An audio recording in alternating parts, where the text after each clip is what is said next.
magpigil. Di ba? Pasko! Ayan na nga.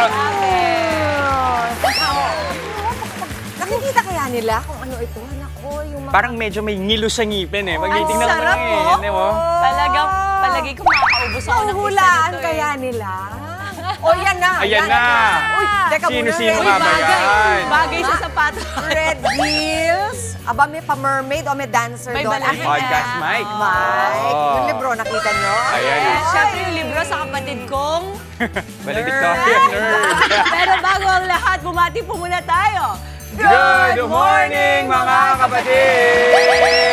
October 15 na po mga kapatid na Piangalgaw sa wikang is next sa mga kapatid natin dyan. It's a sweet Tuesday morning and we're starting this day off with a perfect gift and treats kahit anong okasyon pa yan. Naku, tamang-tama ka dyan, Dibs. Extra special na naman ito para sa ating lahat at sa mga kapatid na rin dahil kung ang hanap po ninyo, pina-level up na desserts and pastry puffs, subukan na natin itong Croquet and Bush. Sana pronounce ko ng tama.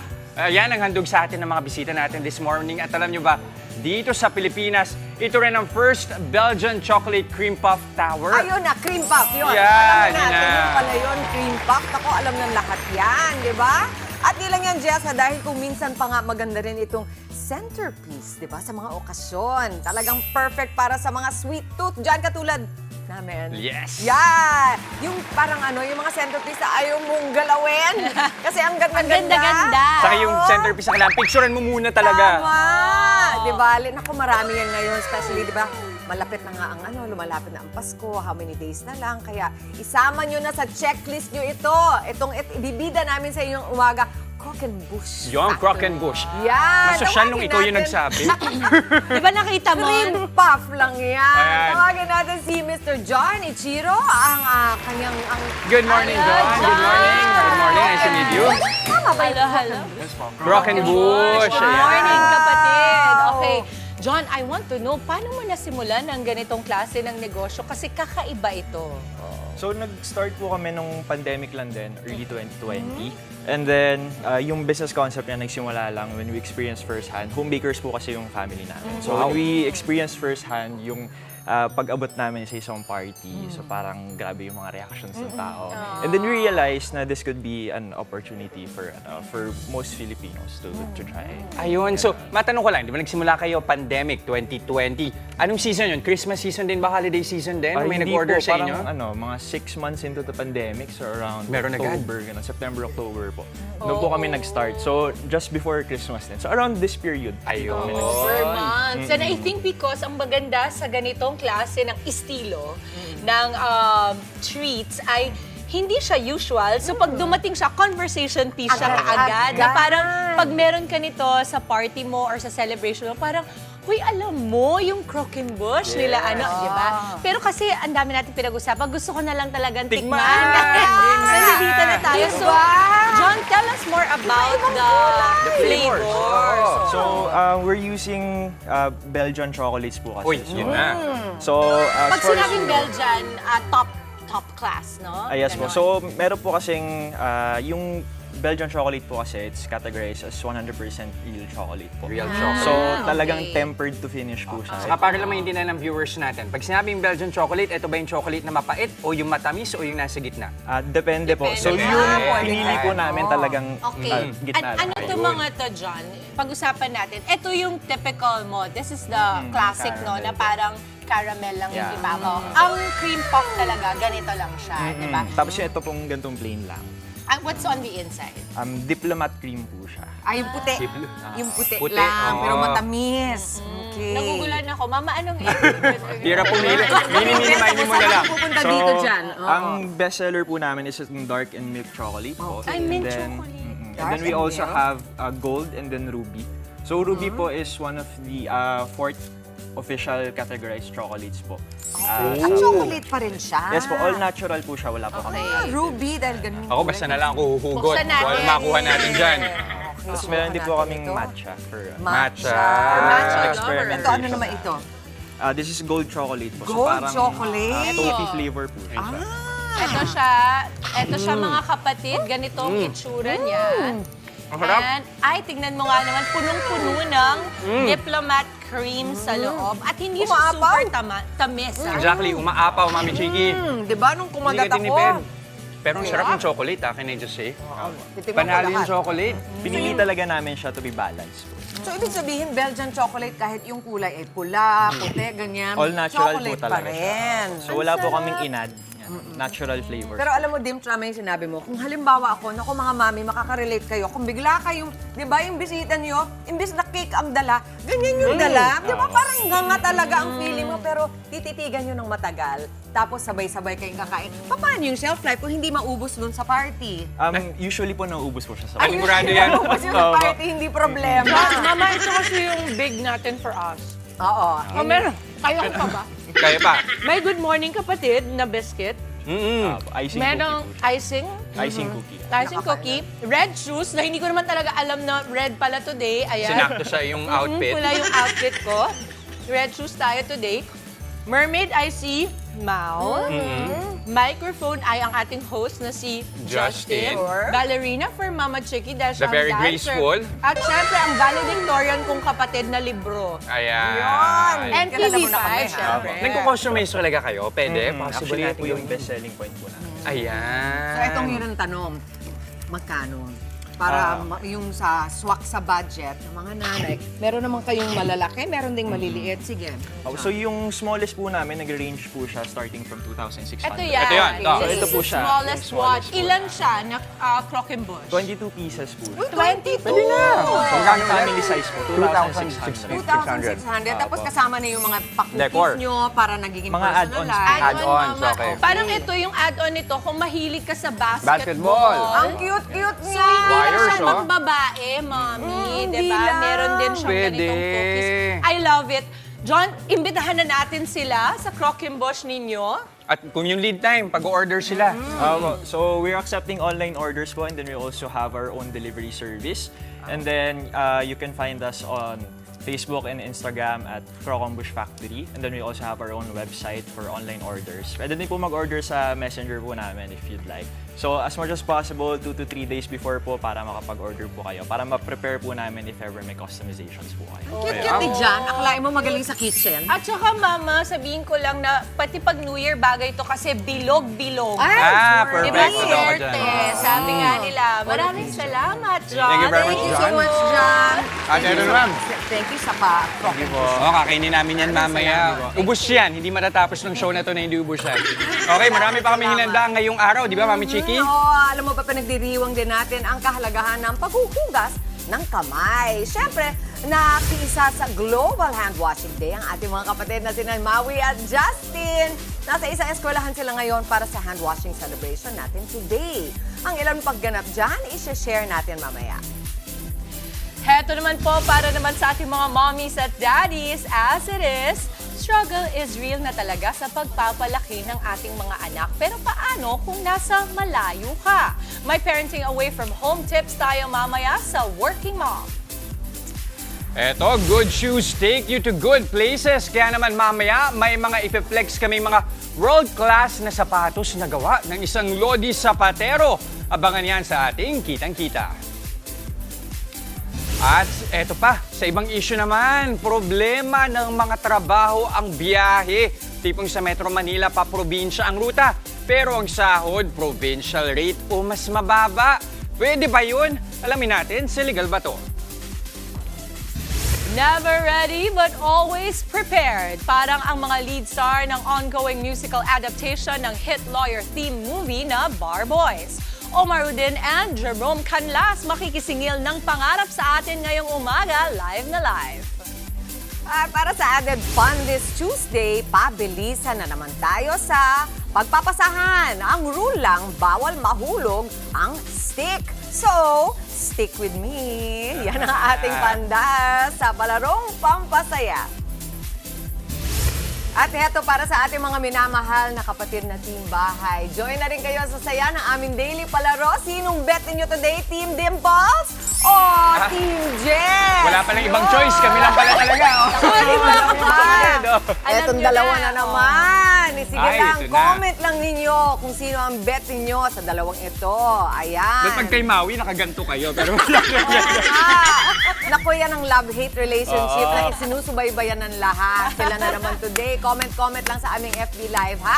At mamaya, pipili tayo ng isang maswerteng kapatid viewer na nakahula kung sino ang panalo sa aming palaro. Siyempre, winner yan ng instant 500 pesos load! FB na! Ito na. Mapagbigay. Tuloy-tuloy lang ang magdudok, mga kapatid. Magbabalik ang inyong paboritong kasalo sa umaga. Good morning, kapatid!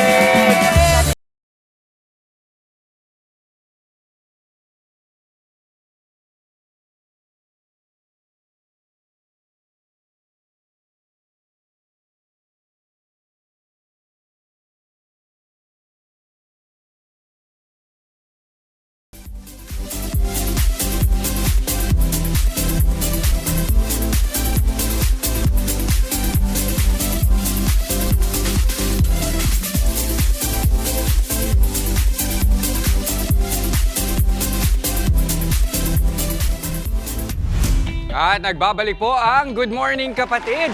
Kapag usapang sapatos, mapapamasok yan, mapaporma man, go-to ng karamihan sa mga Pinoy, lalo na yung mga nandito sa Metro Manila. Ang Marikina at ang isa pa nga sa Dinarayo at nauuso rito, mga rubber shoes na pwede rin i-customize ayon sa gusto mong disenyo. Yan ang bibida nating negosyo dito sa Kitang Kita.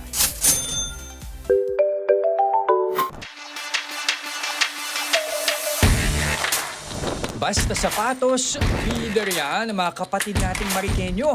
Gaya na lamang ng dating international model at stylist na si Derek. Ang kanya mga sapatos, custom-made para sa malakasang outfit. Para mahasa ang galing, nag-aral ng 1 taon si Derek sa zapateria bago buksan ang negosyo noong 2020. 2,000 piso lang ang puhunan niya noon. Ang diskarte niya kasi, made to order. Ang kanyang mga one-of-a-kind footwear, kumikita na ng hanggang 80,000 pesos kada buwan. Kaya naman si Derek, patuloy lang ang pagkakbang para mapalago ang negosyo. Ano kayo ngayon? Customize yan! At para ibida pa ang iba niya mga customize na gawa, live nating makakasama ang owner ng Hibaler Shoemaker na si Derek. Good morning sa'yo, Derek. Hi, Good Jess. morning. Ang tangkad ni Derek, Good morning. model talaga. Anong height mo, Derek? Ako ay 6'1", 6'1". 186 pounds. Okay, wala nang banggitan ng weight. Nanliit ako kay Derek. Okay. Pero eto, Derek, saan nagsimula yung fascination mo sa sapatos? Actually, ever since, mahilig ako magkolekta ng sapatos. And then, out of curiosity, dahil nasa fashion industry naman ako at designing, naisipan kong mag-aral na maging sapatero. Doon ako nagsimula. Ayun, so in short, yung ginamit mong pera para makapag-enroll, parang yun na yung pinakapuhunan mo, ganun ba? Exactly. Kasi ang gusto ko, like dito sa pagsasapatos, ay kaya ko siyang gawin sa sarili kong bahay, sa maliit lang na workshop. Na hindi Yun. kailangan yung malakihan. Kasi kadalasan na nakikita natin sa Marikina, yung mga paggawaan, medyo may malakihan. Or yung iba, home base man, maraming makina. Ito, kaya mong gawin on your own. Totoo, kasi dahil nasa design naman ako, hindi challenge sa akin ang pag-design.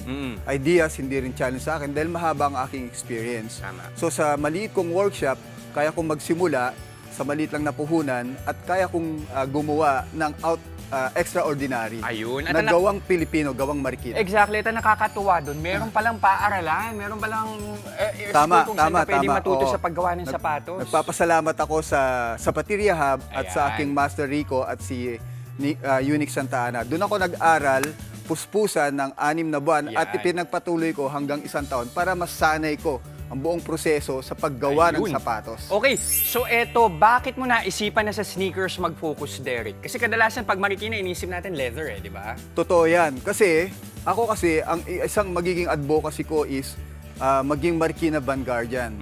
Safeguarding the human trade of shoemaking in the Philippines para ituro ko din ito sa mga mas bata. Okay. Mas madaling matutunan ng mga bata ang sneakers kasi lahat tayo, marami tayong sneakers, marami tayong rubber shoes. Tama. So ang formal, occasionally lang natin ginagamit. So mas ang interest ng mga kabataan is of course yung masusuot nila. Right. So kaya ang focus ko ay ang sneakers. Pero kakaiba tong shoes ko kasi ang pagkakakilalang nito o ang trademark nito ay hango sa ating Philippine flag. What do you mean? Ang Sunstar, Ito. ang bituin at araw, yan ay icon ng ating Philippine flag. Exactly. So, ayan ang kanyang trademark. Oo, sa Philippine flag. At ang isa sa aking pagkakilanlang din ay ang Di pa Sisil. Ang Di pa Sisil ay hango sa ating lupang hinirang. Ayun. Ang ibig sabihin ng Di pa Sisil ay hindi tayo papalupig sa mga gawang imported. Okay, so ayan, para lang makita ng mga kapatid natin, ito yung kanyang pinaka-trademark, no, sa gilid ng sapatos, nandito yung sign niya, yung kanyang emblem, yung bituin, ano? Yeah. Tapos nandito yung Di pa Sisiil. Pero ito, paano ka nagko-customize? Ano kadalasan yung nire-request sa'yo ng iyong mga customer, Derek? Wow, ang ganda ng tanong mo, no? Kapag nagpo-post ako ng mga bago kong gawa, nag-story ako o nagre-reels ako sa aking mga social media extraction, immediately nagkakaroon ako ng mga inquiries. Gusto nila i-incorporate yung ideas nila or initials nila or zodiac signs nila or something special, significant sa kanila. Out of my design, for example, gusto nilang design ko na ito, lalagay lang nila initials nila dito. Ayun. Or they can change the colorways, according dun sa mga colors kung saan sila maswerte. Tama. So, kinukulab ko yun sa aking mga kliyente, sa aking mga customers. So ano ba ito?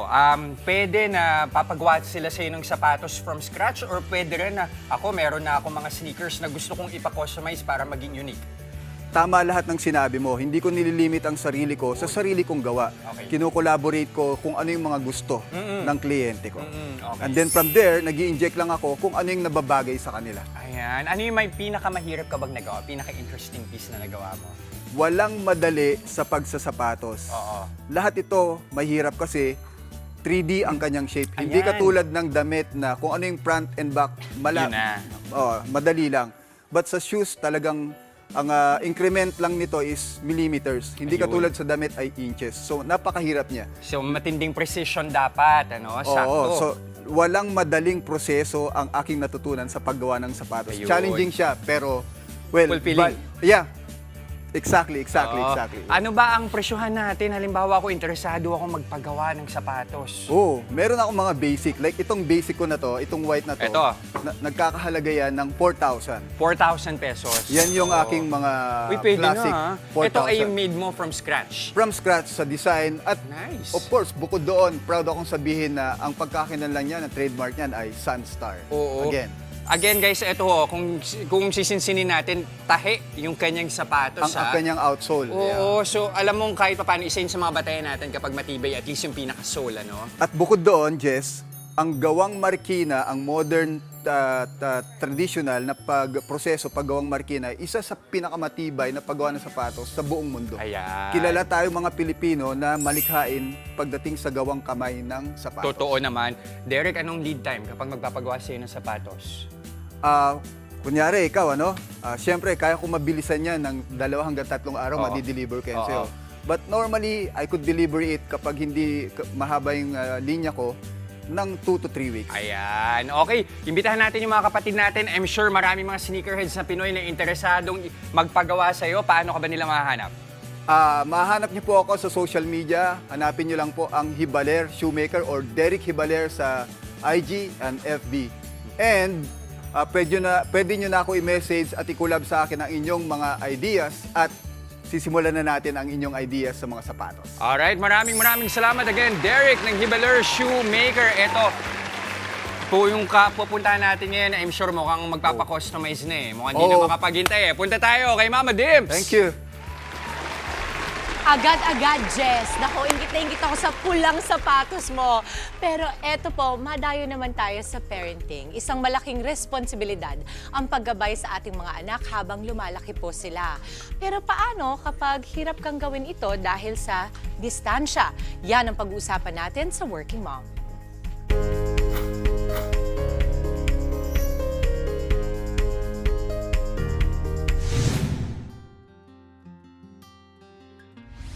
Hindi masusukat ang pagmamahal ng isang magulang sa kanyang anak. Yan ay kahit pa may distansya sa pagitan nila. Ang working mom na si Reg, kahit malayo sa pamilya, tinitiyak na nagagabayan niya ang nag-iisang anak na si Lucas.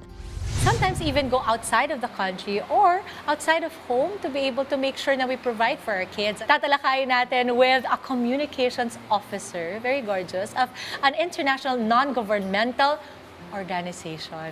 Mommy Regina Layo Grosero. Hi, Mommy Reg! Tell us more about what you do. We do emergency medical aid sa mga tao nangangailangan in the Philippines, around Asia, in other countries like the Middle East and Africa. My job is to make sure na yung mga kwento ng mga ginagawa namin, nakikwento ko sa mga audiences in the Philippines tsaka sa Asia. How do you feel about missing out? Because ako, as an artista, I'm out of the house almost 90%. Not because I want to, not because also I want to provide for my kids, pero kasi may internal din siya na feeling ko, I find my worth also more from work than from the house. Sabi ko, yung ibang moms, when they have kids, parang kaya nilang i-give up lahat and they will stay home and be a mom. And that's great if it works for them. Pero na-realize ko na hindi ako ganon. Basically, sabi niya, you have to do what is true to yourself. And that is the only way that you can be a real mother to your son. Because your son needs to see na ginagawa mo yung things that make you feel fulfilled, make you feel happy and successful. And so you are actually setting an example for your son. Malaking papel daw ang ginagampanan ng mister ni Mommy Reg para tiyak na laging bukas ang komunikasyon nilang pamilya. Connected kami even if I'm not there. Parang, yes, my son misses me. Yes, there are many times na gigising siya sa umaga, wala ako. Matutulog na siya sa gabi, wala pa ako sa bahay. But I feel that I am also teaching my son na kaya niya maging independent. Ang true mark daw ng pagmamahal mo sa tao, if you are able to look at them far from the room, see them happy, and you're okay with the thought of them being happy, kahit di ka kasali doon. Ano palagay mo yung mabibigay mong tip on how to overcome the fear of being judged dahil aalis ka ng tahanan mo para mapalayo sa mga anak mo? I guess swerte din ako na I have my family, palagi silang supportive. My mom, hindi niya ako pinigilan sa mga trabaho na pinili ko. If you have yung support ng mga people closest to you, the people who matter to you most, who cares what other people think? You do what is most important for you. Kahit na maraming uncertainties yung trabaho na nandoon ka, yung industry na yon, yung ginagalawan mo, why do you think you still yearn to continue working in this environment? Alam ko na yung pagiging storyteller ko can make those things happen. And this can happen. I'm making the world a better place somehow. For my son, for other people out there, for other kids who are not my son. Thank you, Mommy Reg. Beautiful, beautiful. Thank you.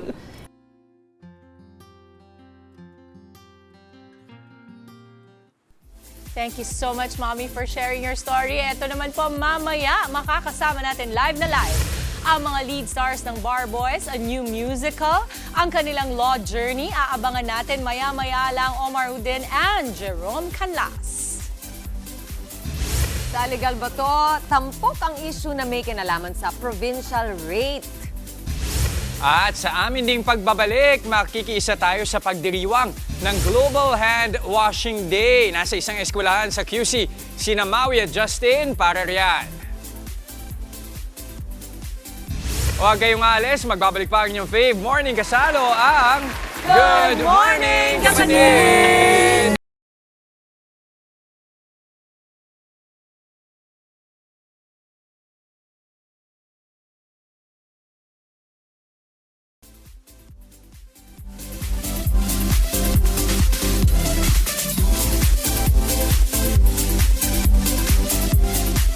At nagbabalik pa rin ang Good Morning, Kapatid!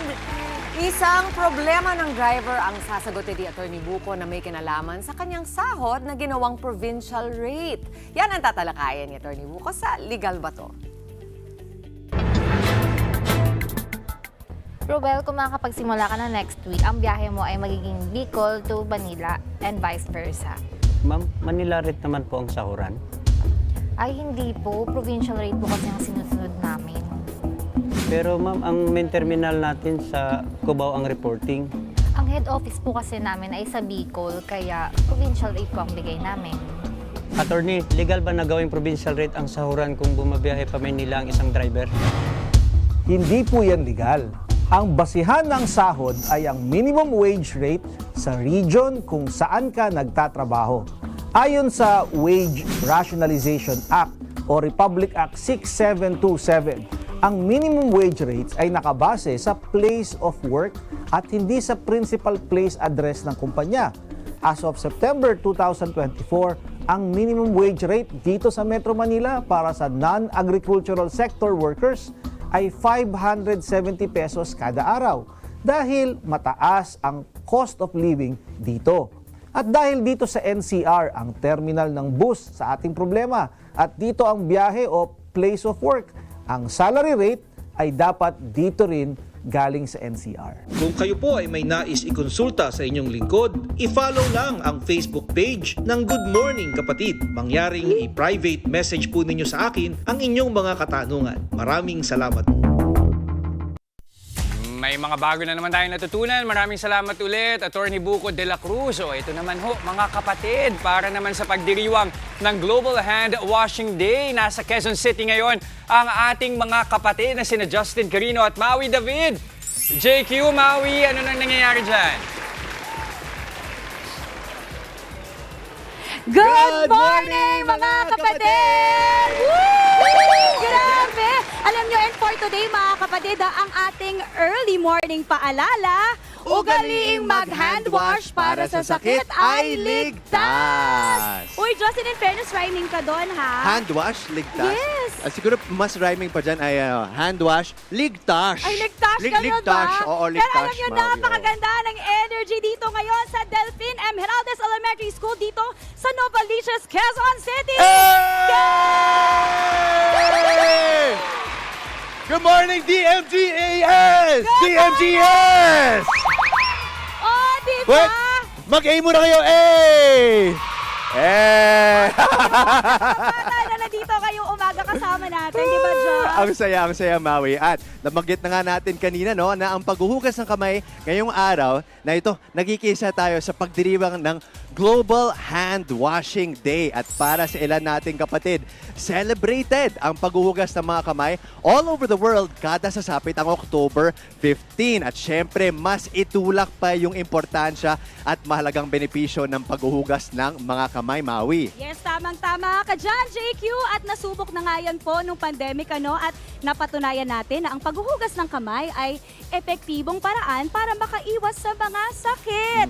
Very in line po yan sa team ng Department of Health para sa celebration ng Global Hand Washing Day today na panalo pa rin ang malinis na kamay. At ito isa pang panalo, Maui, no? Kasi mamaya may mga ibibida tayong ginhawash. Okay? Yung ibig sabihin ng ginhawash, water, sanitation, at hygiene wash. Okay? Hand washing station. Dito pa rin sa Delphine M. Heraldez Elementary School na donasyon ng pinakamalaking water concessionaire ng ating bansa, ang Maynila. Dito, kung makikita nyo, dito sa tabi namin. Napakaganda po ng hand washing stations at para nga bigyan pa tayo ng detalye sa event dito ngayong umaga, makakasama natin si Mrs. Annabel Abarquez, principal po ng Delphine Heraldez Elementary School. Good morning, Good morning, ma'am. Ma'am Annabel. Palapagan natin sa kids! Umaga sa ating lahat! Ma'am, ano po ba ang masasabi niyo po sa donasyon ng Maynila dito sa Delphine Heraldez Elementary School ng mga ginhawash hand washing stations po tulad ng nasa gilid ko ngayon? Okay. Unang-una, nagpapasalamat ako sa Maynila at sa kanilang ibinigay sa Delphine M. Heraldez Elementary School na hand wash. Matutuwa ang mga bata dito. Baka ito na yung gawin nilang paboritong hugasan. Marami naman kaming hand wash area, pero kailangan maturuan din namin yung mga bata gamitin ito nang magtagalang gamit, di ba? Tama. O mga ganon. So, yun lang. At sana, lagi-lagi sila maghuhugas talaga ng kamay. Oh. Kasi kailangan talaga yun ng mga bata. Okay, Ma'am Annabel, bakit nga po ulit importante na maghugas ng kamay? Paki-encourage po ang ating mga manonood sa paghuhugas po ng kamay ng tamang paraan. Okay, unang-una sa mga bata, kailangan talaga maglinis ng mabuti ng kamay kasi para mawala yung mga germs, hindi kayo magkaroon ng sakit. Kung ano man ang nakuha sa labas, maya-maya nga kailangan maghugas ng kamay. May sabon din, hindi pwedeng hugas lang. Kasi hindi basta-basta matatanggal ang dirt sa ating mga kamay kung hindi kayo kung walang sabon, di ba? Then, parang tuwing hawak nyo, paglabas ng CR, hugas ulit ng kamay. Bago kumain, maghugas pa rin ng kamay para ligtas lagi sa sakit. Ayan, Ma'am Annabel, maraming salamat po. Maraming salamat po. pala, pang apelyido ko po ay Tingson. So, maraming salamat po. Thank you po. At mamaya babalik ulit kami para sa ilan pang ganap dito. Pero ngayon, back to studio muna tayo. Back to studio! Ayan, maraming salamat Ang station again. nila, nakita mo tayo. Di ba? Nakakagana naman maghugas. Oo, kailangan naman mag-wash para daw ligtas. Ligtas. I'd say, kailangan mag-wash para iwas banash. Ba? Hindi ka banash. Maraming salamat again, Justin at Maui. Thank you! Eto, mamaya, babalikan pa namin kayo para sa iba pang pandar dyan ngayong araw. Mamaya po, pasahan with a twist na naman ang labanan. Tutok lang sa Palarong Pampasaya. At sa atin naman pong pagbabalik, ready at prepared na sila makipagkulitan at kwentuhan sa atin ng mga lead stars ng Bar Boys, a new musical, Omar Udin and Jerome Canlas, live na live. Huwag po kayong aalis mga kapatid, magbabalik pa ang inyong paboritong Morning Gasala at Good morning, kapatid!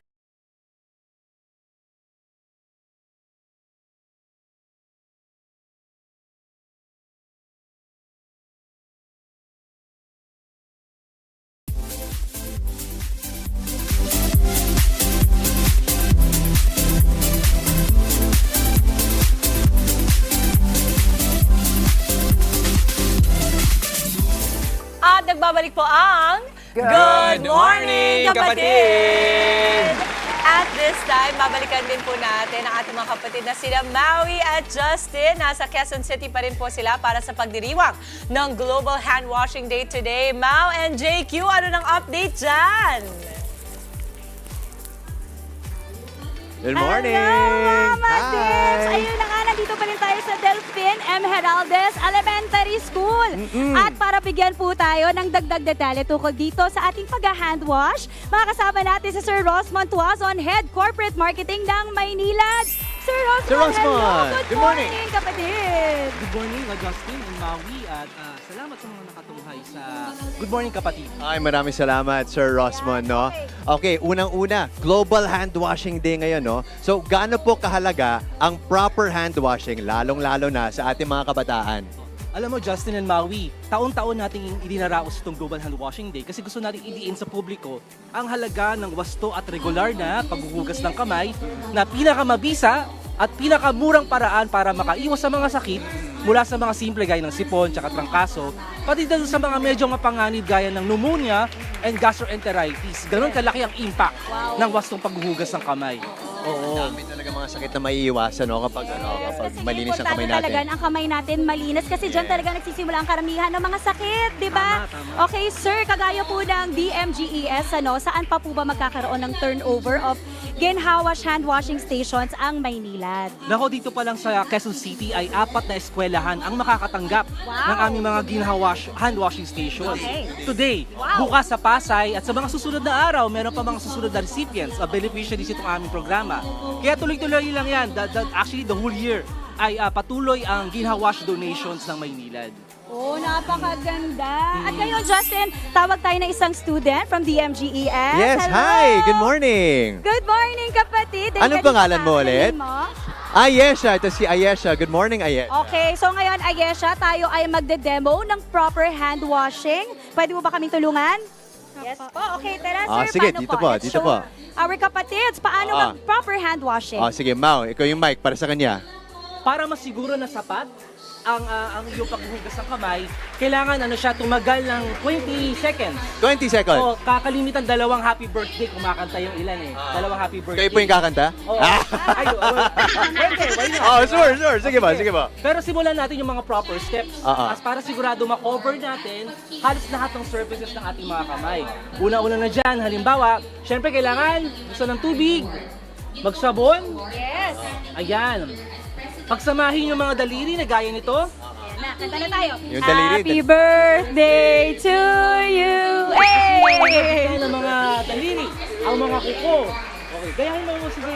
Hey, happy birthday! Form our palms into ball, bubble, like this. Okay. Ayan. Yung mga singit-singit, yung mga ilalim ng kuko, pagsamahin ulit yung kamay. Tapos, naka 20 seconds na ba tayo?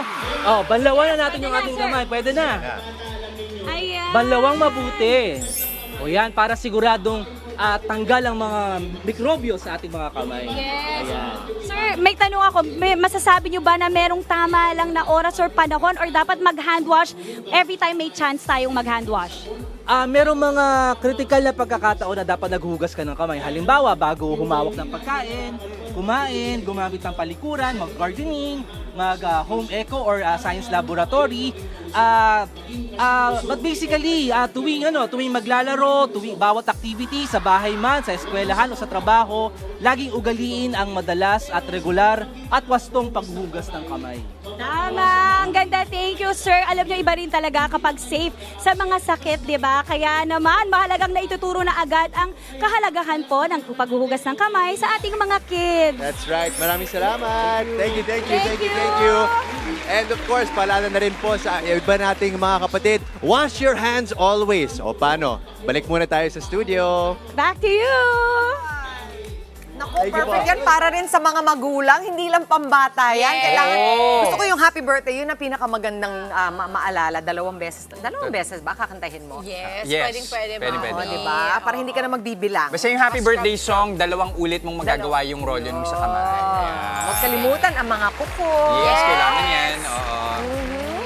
Thank you, Maui. Thank you, Jess. Justin. Justin. Andito ako, Mami.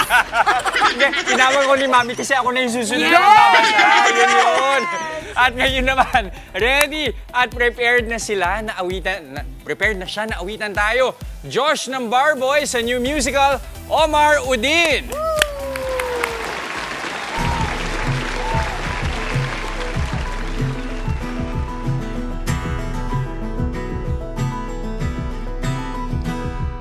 Sundan mo lang ang landas, magbulag-bulagan. Kayanin mo lang ang mga sugat, balang araw gagaling ka rin. Ito lang ba ang tanging daan patungo sa tagumpay? Quitting is the bravest thing I'll ever do. May tapang sa pag-amin na hindi ko na kaya. So I quit, hear me loud, I'm done. So I quit, proud to say I'm done. I still believe in better things to happen for this life. Pero siguro nga may iba pang paraan. Siguro nga may ibang tahanan kung saan ang puso'y tatan. Quitting is the bravest thing I'll ever do. May pagbawi ng sarili sa hanggang dito na lang. So I quit, hear me loud, I'm done. And just like that, life again has just begun.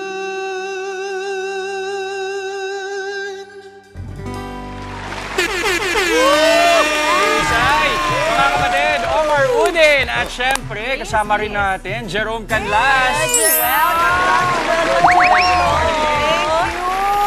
Okay. Mama, ito, Omar and Jerome, rerun na ng Barboys, no? A new musical hanggang November 3. Medyo matagal-tagal din yung run natin. We're so happy because a lot of people are raving about it. Super gustong-gusto nila. Tell us about your experience pagdating sa rerun. Kasi iba daw yon kapag yung unang run pa lang and this time, mas may kumpiyansa na ba? Mas na-enjoy nyo na? Well, opo. Feeling namin this time around we have clear choices, mas may understanding na kami deeper sa characters namin. And of course, parang as time goes by, parang mas nakapag-rehearse kami more. So, ibig sabihin, mas may mastery dun sa storytelling. That's right. Ayan. Ako, sabihin ko lang, napanood ko yung Barboy sa itong rerun. And sinabi ko nga sa kanila, nagustuhan ko yung pagkakagawa kasi sobrang focused noong mismong play, noong mismong istorya. Pero ikaw, Omar, ano ba yung pagkakaiba dito sa rerun? Ano yung mga dapat abangan ng mga kapatid natin? Siguro if i-compare nila sa movie ng Barboys ni Direk Kip, it's actually really different from the movie, and I think it's more exciting to think about that it's different from the movie, and also yung storyline ni Josh parang magkaiba siya from that kasi parang sa movie hindi nakapasa si Josh, pero in this one 4 na sila nakapasa ng law school. So, mas nakaka-excite na makita yung kompleto na 4 boys sa loob ng law school and their journey in it. Feeling ko, siyempre alam natin tungkol ito sa mga nag-aabogasya ng mga estudyante. Pero feeling ko, lahat ng mga kabataan may mapupulot din sa journey ninyo. Yung kanta mo was all about quitting and nako, everybody goes through that, di ba? Yes. Nandiyan yan ay isang hamon ng lahat ng kabataan. Ano yung pinaka-takeaway mo sa role mo? Siguro, kasi ang title ng song is Quitters Win. So, ang pinupulot na aral dito is like, okay lang magsabi na hindi na kaya kasi alam mong meron pang ibang paraan to help the world kung saan komportable ka rin na ginagawa yon. Kinilabutan ako doon, ha? Napakahalagang mensahe yun para sa mga batang nape-pressure. Kuminsan, di ba? Jerome, na add? Well, dito po kasi sa Barboys, a new musical, it's an original Filipino musical, and it's yung stories na makikita nyo dito ay mga representation talaga ng bawat Pilipino. So, hindi lang lahat represented well, lahat ng mga nagsustruggle, hindi lang mga youth, pero pati yung mga veteran actors namin, parang yung mga fathers, mothers namin sa si Tita Sheila Francisco who plays Graces Hernandez. Very, very prolific actress.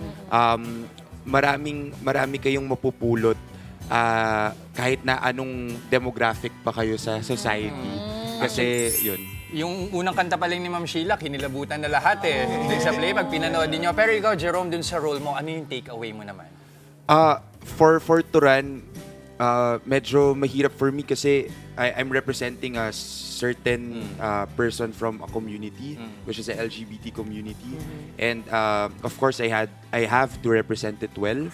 So, yung layers lang of ano yung paano ba kapag may tinatago ka rin sa identity mo na hindi mo pa sigurado, yung pressure ng family, pressure ng society to become good, to become the best version of yourself. So, yun si Turan at yun yung nag-weigh yung expectations ng mundo sa kanya. Also, I think in this time and age, diba, parang grabe most talked about and grabe yung pressure when you have to play a character that is in the LGBTQ plus community kasi alam na nila kung paano nila pinagdadaanan nito. So, pag pinapanood mo, may reference ka na ganito ba yun? And nagkaroon ba ng pressure sa'yo at some point na parang baka hindi ko ito magawa ng at my best? And paano mo yun sinagupa yung ganong challenge? Of course, may pressure, pero I think at the end of the day, parang as actors, we just go for what's truthful. So, you research well, you study the characters well, and you just, hope for na yung pinaka makatotohanan, pinaka believable na portrayal yung lumabas. Narinig natin si kanina, si Omar. Baka pwedeng pati si Jerome. Yun nga. Magaling tayo ng sample. Kanta ka naman. Sige. Sige. Galing to sa May Singilang Pangarap, which is out on Spotify. So you could stream that. Ganda ng kantang niya. Okay. My mama always said that puso mo ay pakinggan, pintig na magiging gabay. Ngunit paano kung ang nais nito ay umalis na lang dito, doon na lang kung san malaya. Bakit pa ba magpapaipit sa Pinas kung tanggap ka naman sa ibang lupang hinirang gustong kalimutan, pero kahit saan nakatali pa rin sa pusod ng sinilangan. Hey! Si Jerome, sa'yo, kung pilitin mo mag-rap, kaya niya. Di ba? May dugong rapper. Hindi, tsaka yung dugo talaga nila, lahi nila Elijah Mama ay talagang Elijah. So we've had Elijah on the show also several times and ang lalim din ng hugot ng batang yan pagdating sa pag-arte. Yan ako nakakilala na 2 show sabay-sabay. Na magkaiba yung karakter, ano? Yes, Oo. Mama. Uy, teka muna. Meron akong concern, syempre tita, di ba? So, gusto ko yung may romantic angle. May mga ganyan, ba kayong mga girls dun sa, di ba? Meron bang ganon sa bar May love, boys? ano Love ba? life, love May love life. angle Kung hindi man Love girl, angle, meron or- bang oo, love part? Meron. yun. Interestingly, sa kay Turan yung love angle. So, Turan is your character. Yes, Turan with medyo controversial, pero may kilig aspect with his professor, si Attorney Victor Cruz, played by the prolific Topper Fabregas. Ay, pero bago kayo kasi nga professor, panoorin niyo yung play para Yes, makita panoorin nyo. Malalaman nyo, hindi siya cancelable. Ayan. At kung cancelable man, intindihin natin bakit nga ba ganon, di ba? Yeah. Wait, so, of course, Alex and Benedict also part ng musical. How was it like working with both of them? Honestly, parang nung first weeks ng rehearsals namin, as in, what we focused on is how to get along with each other. Kung paano kami magbabond kaming apat. And thankfully, si Alex very enthusiastic and tawag doon. Siya yung madalas nagyayaya. Siya ang pasimuno. Siya ang pasimuno. Makulit kasi si Alex kung kilala nyo siya. So, hindi naman po mahirap na mag-bond kami together. And I think, yun din siguro kaya namin nakuha yung mga roles namin because of the chemistry. Yes. Anong klaseng emosyon ang mga na-feel mo, Jess, nung pinapanood mo? Ano ba to? Nakakatawa ba to? Mix. Halo-halo. Kasi, tama, madaming moments dun sa play na matatawa at matatawa ka. But at the same time, kasi magiging introspective ka rin. Mapapaisip Depende yan sa estado ng buhay mo. Kung andun ka na, ilang taong ka na nagtatrabaho, hindi necessary na abogado ka. Pero mapapaisip ka, ganito ba yung naging journey ko? Paano ko ba hinarap yung journey ko? Kasi lahat tayo at one point, nag-struggle tayo sa journey natin. Para maabot kung ano yung gusto nating pangarapin. At some point, saan ba ako sumuko? Diba? Mga ganun ka mapapaisip. At very madadama mo doon sa musika na ginawa ni Mike Solomon. Kasi grabe din naman. Exactly. How was it like working with the likes of Mike? It's very habang dinedirect niya kami through the music, it looks so magical kung paano niya ginagawa and how interesting his music taste is then. And yung mga harmonies niya rin is... May pagkahenyo talaga to si Mike. So sabay-sabay yan habang ginagawa niya ito, may iba pa siya play na ginagawa. Yeah, sobrang husay ni Kuya Mike gumawa ng music. Sobrang genius. Genius ni Mike. Wala siyang... first niya rin tong original musical kasi lagi siya nag-jukebox musical. At sabay niyang ginagawa yung One More Chance, tong Bar Boys, tapos yung Mula sa Buwan. So, iba yung utak niya talaga. Eto din, speaking of pinagsasabay, meron na agad kasunod. Tabing Ilog. Wow. The musical. So while doing Bar Boys, we're starting rehearsals na rin for Tabing Ilog. And it'll show on November. Siyempre, ito yung Tabing Ilog na napapanood natin. Yes, Mama. With Barry. I was part of that show, pero kontrabida kasi ako eh. Kontrabida ako doon eh. Mga 2 years akong kontrabida doon, pero... Nagtaka tayo na. Of course, the OG cast are all friends of mine. In fact, I'm still in touch with sina Paula, sina King. So, nakakatanda talaga yung usapan na to. Pero gusto ko na lang bilang artista, ito na lang yung question ko sa inyong dalawa. Ako kasi, isa sa mga fears ko talaga is to go on theater because it is live. I've done it before nung bata pa ako.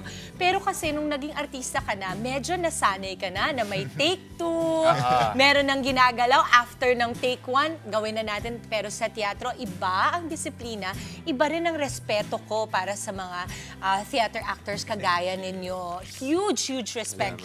Ano ang isa sa mga bagay na palagay nyong pwedeng matutunan ng mga kapatid natin na nanonood na ngayon na gusto ring maging kagaya ninyo pagdating sa teatro na pwede ring i-apply in real life? Ako? Well, siguro yung disiplina, tama po kayo, no, na talagang sa teatro, craft yung mahalaga na ginagawa mo siya dahil mahal mo yung isang bagay na yun, which is theater, and you actually do it for the story and not for parang awards or accolades. Parang you do it because you're telling a story na pinaniniwalaan mo na makaka-move ng ibang tao. And theater is live so every moment is fleeting. And yung pinaka-moment na mapapanood ng audience ay hindi na marireplicate. And yun yung magic nun. So napaka-magical ng teatro. So yun, manood kayo. Ang ganda niya sinabi niya, it's not for self-validation. Pag umaarte ka sa entablas. Ikaw, Omar. Oh, sorry, what was the question? No, just any discipline na nakuha mo sa teatrong you want to share and value for others. Siguro yung pagiging pagiging mindful sa kung ano man ang sasabihin mo bago mo sabihin sa ibang tao. Yan yung disiplina din on being focused on something and being focused on choices, not just in theater and also in life then. Ang ganda. Mama, di ba naalala mo yung movement natin dito sa TV5 na think ka muna? Being mindful bago ka magsalita, iisipin mo muna, okay? Jerome and Omar, please invite everybody na manood ng Bar Boys Rerun, a new musical. Yes, please watch Bar Boys, a new musical. We run until November 3. On the Power Max Center Spotlight Black Box Theater at Circuit Makati. And you can get your tickets at tickettome.net or at bit.ly/barboystickets. You can also follow the socials of @Barefoot Collab, and also you can follow us on our personal socials as well. And also, plug lang namin, we also have a show by for Bar Boys. Mine is on November 2. Part of the proceeds will go to our family foundation, which is the JM Canlas organization in honor of my late brother. And we advocate for mental health. And mine naman is on October 27, 7:30 p.m. show. I'm show buying with Benedict Ramos, Gab Pangilinan, Sheila Francisco, and Titan Villanueva. I love it. Entrepreneurial, Mama!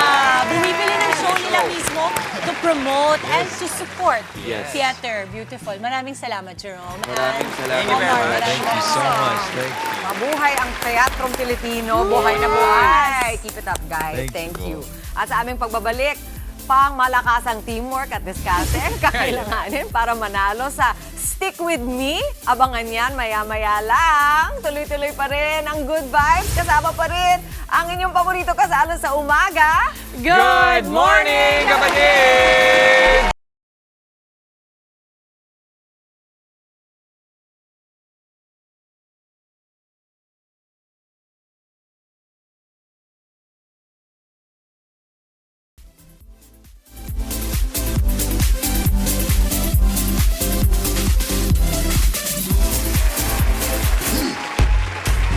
At nagbabalik ang inyong Fave Morning kasalo.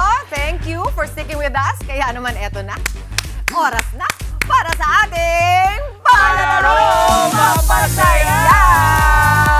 Stick With Me. Yan ang title ng ating palaro today. Para sa mechanics, panuorin niyo po ito. Palarong pampasaya, Stick With Me.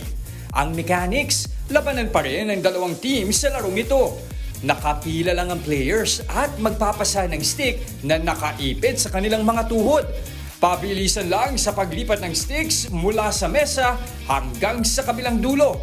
Panalo ang team na pinakamabilis magawa ang challenge. Ready na ba ang Team A? Si Dimples, Omar Ace, and Aya against Team B ni Jester, ni Jerome, ni CJ, and ni Martina. Alam na ang gagawin, di ba? Ready? Ready na? With the first stick and 3, 2, 1, let's pass the stick. Oy. Ayun, ay. Apat yan, pabilisan lang. Sino ba nauna? Slight nauna si Jester. Ang bilis. Parang lamang na. Teka muna, napangalapit. Nahulog yung isa. Nahulog yung isa. Ako, nagkakagulo pa dito. Yay na doon. Tama naman. Nagkagulo ng konti. Dahil nahulog, nagkagulo. Ito, walang minuto. Okay lang, Mama. Mananalo kasi ako ng Hoy, no. Sa'yo na to. Talo kami. Bukas ko na lang. Nagkawal laro. O hindi, pero ang galing nyo. napaka-smooth, nakita ninyo. Dapat kalmado lang sila. Yung pala ang trick, kalma lang, ano. Competitive si Jerome! It's all on the mind. Congratulations, Team Jester. Sino mga bumoto para kay Team Jester? Yeah. Sino Jerome. mananalo?